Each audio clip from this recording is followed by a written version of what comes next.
and they would come out like on a Wednesday night to some bar to pick up $100, and then you would see them on a Sunday at a comedy club. And I appreciated those guys because there was no bullshit from them.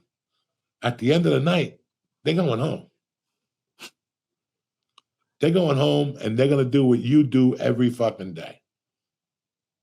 Those guys are better comedians sometimes because they're so more in touch with what's really going on, you know?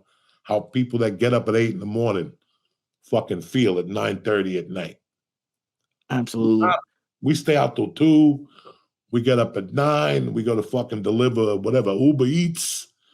Till 1, we smoke some pot with the Indian kid, and then you're fucking, you know, writing jokes and then going to fucking get back on stage. I mean, but it's just so weird. I love the Hobbyist. So I want to encourage more hobbyists because I think doing stand-up fucking helps you in every field.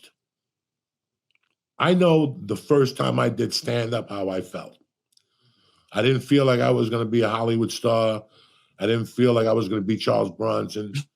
I didn't feel anything. I felt that a different part of my mind that opened up. It really did. I think like back, Go ahead. I'm sorry. No, go ahead. What was your question? I was just like, to be honest, I forgot. No, it's very interesting. You know, I forgot too. You threw me to the fucking wolves, Lee. The edibles are finally, I got to be honest with you. I ate those edibles. I ate 5 of them, and I fucking got sick for a minute there.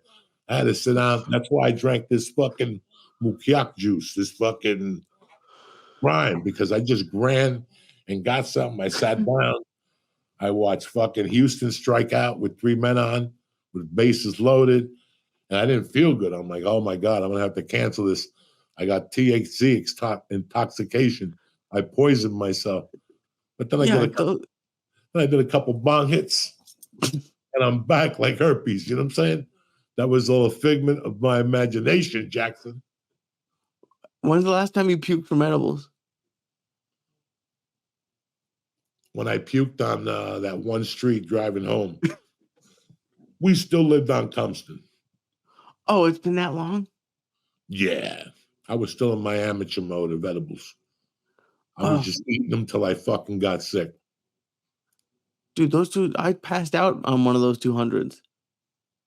Did I tell you that? Like the next day, the ABXs. When was this? Maybe a year ago, something like that. I took a 200. You woke up? You woke up, took a piss, and passed out? Yeah. Fucking. That's what happened? Exactly. As I was taking a piss, like the next day, I woke up and it never happened before, and I just went right down. That's what happens. That's the power of ABX, Jack. You know, when you were talking about something about like how edibles used to come. Uh-huh. Like it gave me a memory of me, John, and Ralphie going to a Dodger game one day. It was fucking 90 degrees. Ralphie got these sensational tickets, but little did he know we were in the sun, Jack. Oh, no. And I mean fucking bacon in the sun. And before Ralphie picks me up, there was a weed shop next to Duke's, the breakfast joint. Right. And one music place on the corner there, the real Whiskey A Go-Go, I think. It's Whiskey, another music venue, then it's Duke's, another building. Then there was a weed store. And that weed store had a refrigerator. This is way before I met you, Lee. When you walked in there, they had a refrigerator the size of like a fucking Snapple refrigerator, the pizza joint. Right. And it was filled with fucking cakes and brownies and, you know, apple turnovers and fucking, and nobody knew. Nobody went in there and go, hi, excuse me, what's the milligram on those? Fuck no. Either you bought the cake or you didn't. And there was sometimes when you ate a piece of cake, it didn't get you high. So you ate another piece of cake and you were fucking done.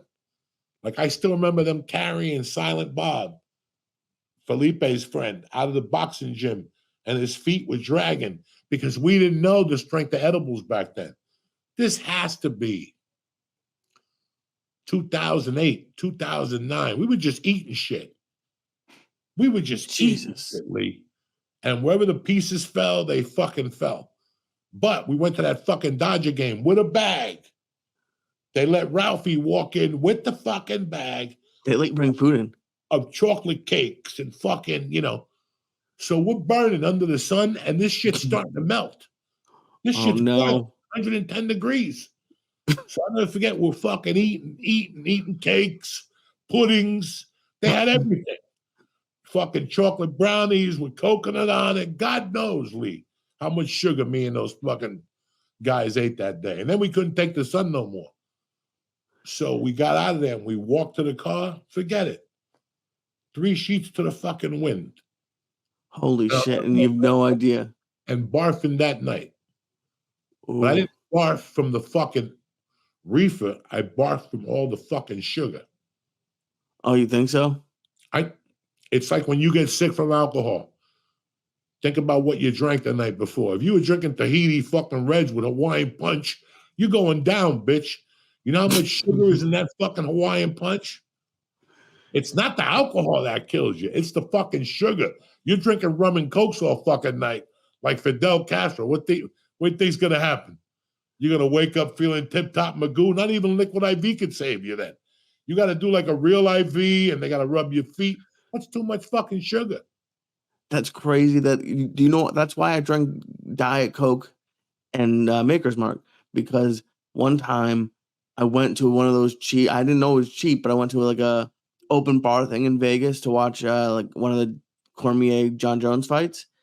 And I was drinking regular Coke and Maker's Mark, and they of course water the drinks down. So like I felt sick from all the sugar. I've never had figured that out before. I used to go to this joint in Miami across from Improv in Coconut Grove. Fucking tremendously. They were frosted drinks, like smoothies, but they had one that was 140 proof. Damn. And it was red. There was a red one that I drank and a brown one looking one. It was 140 fucking proof. It was red. You know how many times I woke up and the sink was red and I was ready to call 911 because I thought I was bleeding internally?